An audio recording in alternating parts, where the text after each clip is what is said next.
તો મિત્રો, આ છે મેસેચ્યુસેટ્સ. ગ્રોટન નામનું નાનકડું ગામ છે. એમાં બાઇક પાથ છે. અહીંયા આગળ માણસો બાઇસિકલ ચલાવે અથવા ચાલવા આવે અને એની દેખભાળ સારી રીતે થાય છે. ઘણા જંગલ જેવું છે. આમ તો વચ્ચે એક નાનકડું તળાવ આવે છે જેમાં કમળ ઉગે છે અને ગીસ આંટા મારે છે, જે બતક જેવા હોય છે પણ એને ગીસ કહે છે. અહીંયાથી મારી એક નાની ગ્રાન્ડડોટરને કાન ખજૂરો મળ્યો. એનું નામ પાડ્યું એણે બર્ની, અને એને ઘરે રાખ્યો છે અત્યારે. એટલે પાંદડા અને બધું એને શું ખવડાવવું એને રિસર્ચ કરી એ બધામાં ધ્યાન આપે છે.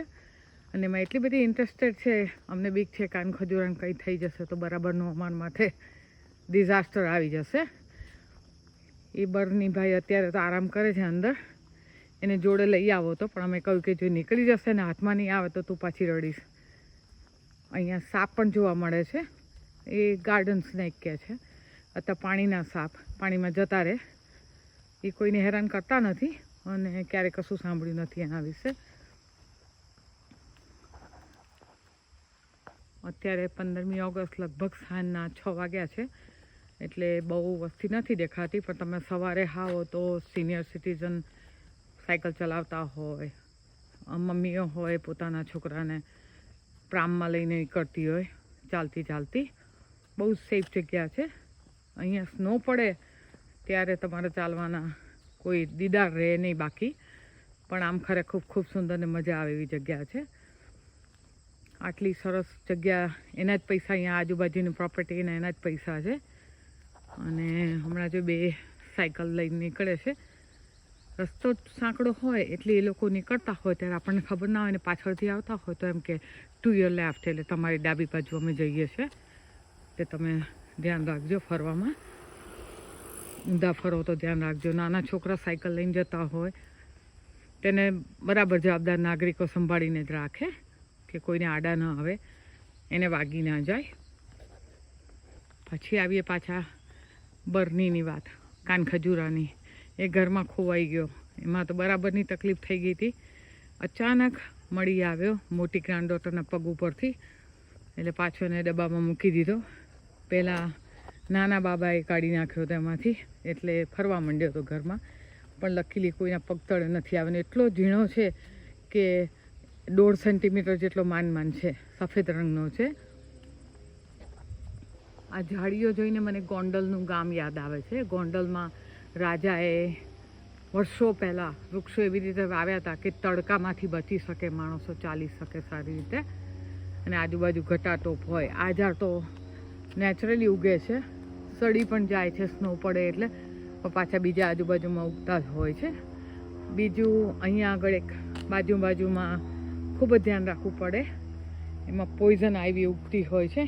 જે આ 3 પાંદડાવાળી છે એ પોઈઝન આઈવી છે. અને એ તમને ભૂલે છો કે પગમાં કે અડી જાય તો એટલી બધી ખંજવાળ આવે કે ત્રાસ થઈ જાય, કેટલા દિવસ સુધી મટે નહીં. એના ઉપાયો છે, પણ એટલી તકલીફ કરવાની બધા માણસોને ખબર હોય એટલે બાજુ ન અડે એનું ધ્યાન રાખે. માણસો અહીંયા ડોગ ચલાવતા હોય છે. ડોગ ચલાવે ત્યારે એ લોકો, જો ડોગ એની અંદર જાય તો ડોગને એની અસર નથી થતી, પણ ડોગ તમારા ઘરમાં આવે તો બરાબરની તકલીફ થાય, કેમ કે એ તો માણસોને અડવાના જ હોય. ક્યારેક ક્યાંક સૂર્યપ્રકાશ બી જોવા મળે. અહીં આજુબાજુ માણસોના ઘરો છે, પણ આ બધી ઝાડીઓ એટલી છે કે કોઈ તમને બહુ દેખાય નહીં. પોઈઝન આઈવી અહીંયા ઠેકાણે છે. અને મેં એક પ્રશ્ન પૂછ્યો આ બાબતમાં કે કેમ આ લોકોને કાઢી નથી નાખતા, તો કે એટલી બધી હોય અને પાછી સતત ઉગ્યા કરતી હોય એટલે શક્ય નથી. પોઈઝન આવી અમુક બીજા જીવજંતુઓનો નાશ કરે છે, એટલે એ પણ ફાયદો રહે છે માણસો માટે. આ શહેર ખૂબ શાંત નાનકડા ગામડા જેવું છે. અહીંયાથી બોસ્ટન કે ધમધમતું છે, જેમાં નાણાકીય સંસ્થાઓ પણ ઘણી છે, કોલેજો પણ ઘણી છે, અને ઘણું બધું મોંઘું પણ કહેવાય. માણસો ઘણી વખત ત્યાં જવા માટે ટ્રેનનો ઉપયોગ કરે અથવા તો બસનો ઉપયોગ કરે, કેમ કે કારમાં જવું હોય તો કાર તમારી પાર્ક કરવાના કદાચ $15 થી $20 થાય, કલાકના થાય, અથવા તો ક્યારેક આખા દિવસના $30 થી $50 જેવા થાય. એટલે માણસો પોતે એ રીતે જવાનું પસંદ કરે. પણ અહીંયા ઘણા બધા માણસો નિવૃત્ત છે અથવા પૈસે ટકે બહુ સમૃદ્ધ છે, એટલે એ લોકોને એની ચિંતા નથી ને અહીંયા રહેતા હોય ને હંમેશા શાંત વાતાવરણ ગમતું હોય છે અને એ લોકો કોઈ હિસાબે એ જગ્યા છોડવા તૈયાર નથી હોતા. આ નાનકડું તળાવ જેવું છે અહીંયા, જેમાં કમળના પાંદડા દેખાય છે. કદાચ કમળ આવી ગયા હશે અથવા તો હવે આવવાના હશે, ખબર નથી કેટલું ઊંડું છે. પણ અહીંયા ક્યારે કોઈ માણસને ઉતરતા નથી જોયા, પણ માણસો ફિશિંગ કરવા આવે છે, છોકરાઓ ખાસ કરીને. અત્યારે વેકેશન ટાઈમ ચાલે છે એટલે ઘણી વખત પેરેન્ટ્સ શીખવાડતા હોય એ લોકોને. પાથનો બીજો ભાગ છે, ત્યાં તમે આ છોકરાઓ જુઓ છે ફિશિંગ કરે છે. જીવો જીવસ્ય ભોજનમ, આપણને ગમે કે ના ગમે, પણ આમાં સાપ પણ ક્યારેક હોય છે અને કાચબા તો પુષ્કળ હોય છે. ઘણી વખત રસ્તામાં પણ ચાલતા જતા હોય. આ શહેર એવું છે, માણસો ખૂબ હેલ્ધી છે, પોતાની હેલ્થ વિશે બહુ કોન્શિયસ છે અને ખાવામાં પણ ખૂબ ધ્યાન રાખે છે. ઓર્ગેનિક ફૂડ ખાતા હોય, એ લોકોને એક્સપેન્સિવ ફૂડ પોસાતું હોય.